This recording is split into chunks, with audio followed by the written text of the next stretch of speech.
Hello, everyone. Speaking to the parents, my name's M the Creative One. Let's talk about these kids.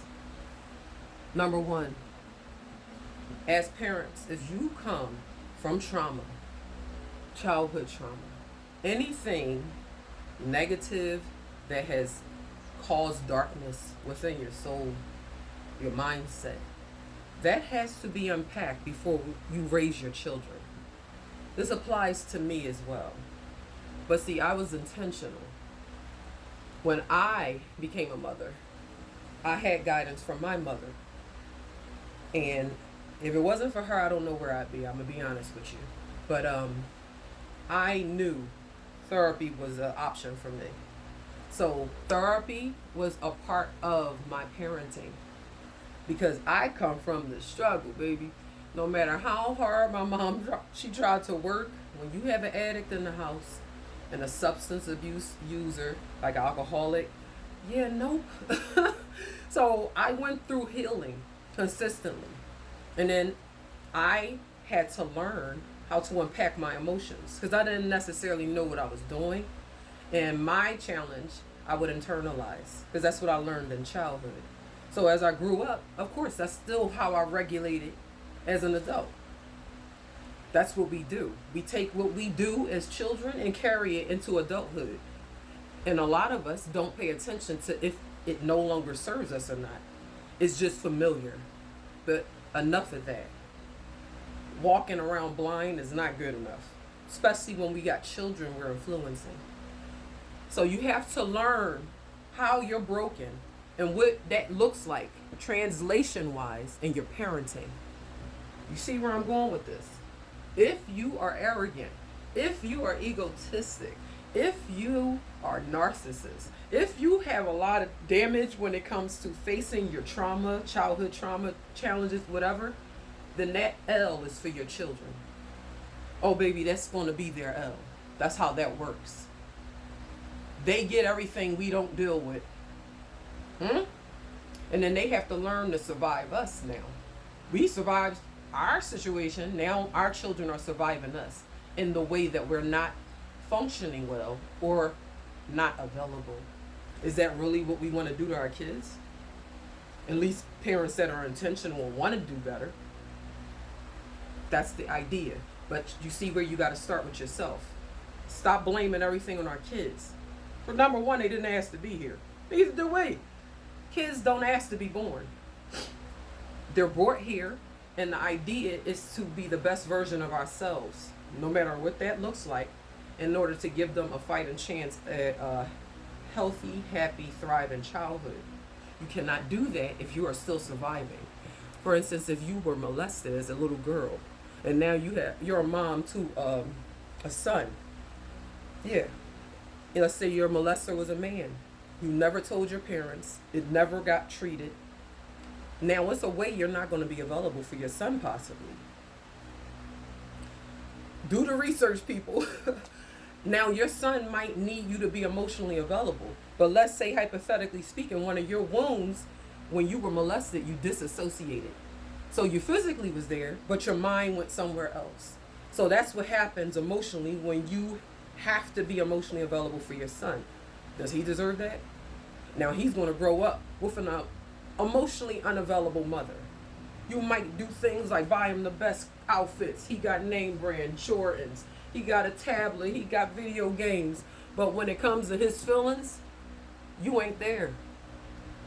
You make yourself believe what you do is enough. In the meantime, your son is starving emotionally. And that ain't good enough. And I ain't impressed. Because he gonna grow up to do things in relationships that really is sad. And it could be avoided if you were available. You see, these things can get out of control. But when you lie to yourself, because you want to stay comfortable and safe and you don't feel like you can survive your trauma, if you walk in and you can't breathe, you're short of breath, they're going to judge you. Listen, you're doing a lot. You're doing a lot. I'm going to need you to know who you are. And I'm not talking about the name your parents gave you. I need you to know who you are. Who are you? Once you identify who you are, then you'll be able to see what you can do. You get to creating, get to thinking, get to feeling. But you can't feel if you're numbing with weed. You can't feel if you're drinking into excess, till you're drunk, don't remember what you did, blacked out. Listen, that's not emotional healthy. It's emotional numbing. You don't want to feel what you're feeling, so you rather feel what the substance and alcohol make you feel. That's a hot mess. And it's sad because you're covering up something, more than likely, that you didn't deserve to feel. That hurt needs to be unveiled. The more you keep it pushed down, the bigger of a problem you become for you and any children that you're raising. Because denial is real. I've watched it. I've heard it. I've seen it. I've been hushed. I've been silenced. I've been controlled. I've been molested. I've been raped. I've been sold out. I've been smear campaigned. I have been backstabbed. I have overcome a lot. I've overcome a lot. Could be this fiery beast right here. What's up, Leo? Hey, baby. You know what I'm saying? Leo the lion. You can't kill me. You can't destroy me. Even if I physically die, I am not dead. I am not intimidated by death. I am serving the Almighty. Thank you, God, for the wisdom. Thank you, God, for the guidance. Thank you, God, for giving me sight beyond sight. I no longer am blind, for I can see exactly who people are. And it hurts me for them. But we're going to create solutions. We ain't going to make excuses.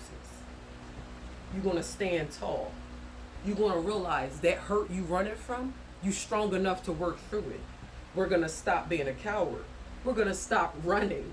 We're going to stop running from ourselves. How do you run from your shadow? What's that about? You can't outrun you, boo. You are always there. You're there when you look in the mirror. You're there when you're winning. You're there when you're losing. Let's be real. Face you. Even if you're a victim, like I had to learn the hard way, is a certain amount of accountability even victims must take. If you play victim 100%, you cannot heal. If you blame someone else for your brokenness, now you can't heal unless they are a part of it. Quit passing the buck, baby. That's yours to unpack. Even if they gave it to you and you didn't deserve it, it's yours to unpack, because that comes with resilience. It comes with humbleness. It's so much that comes with unpacking your trauma that could help you excel, that could help you create a new life, that can help you touch another person's life, that can help you uplift you amongst everyone else that's following you, watching you, looking up to you, that you don't even know are. It's a bigger picture. It always is. You are not your mistakes. And if people are telling you you are, they ain't for you. Again, this perception. Sometimes family trees give you an altered perception. Sometimes family members enable the predators, perpetrators in the family. Now, sure, everybody deserves love and acceptance. But if you have a psychopath in your family, a sociopath in your family, if you have someone that has schizophrenia, bipolar, these disorders have to be acknowledged, taken seriously, and treated, because they can translate into other areas, problems that becomes the whole family problem. Let's not be in denial, folks. Let's face this. Stop gossiping at the cookout. Stop calling and smearing family members that clearly need help, but you don't want to help. You're part of the problem. See, you running your mouth. That does not equate to change. It creates conflict. Conflict needs resolution. If you don't know how to create the resolution, the answer, then you a problem, baby. You need to go somewhere else. Maybe it ain't your time to shine. Sorry to say. But healing, it ain't for the weak. So if you want to heal, find your strength. I know I found mine. And if I can do it, whoo, hello, anybody can do it. Just ask any of my family. This is them, the creative one.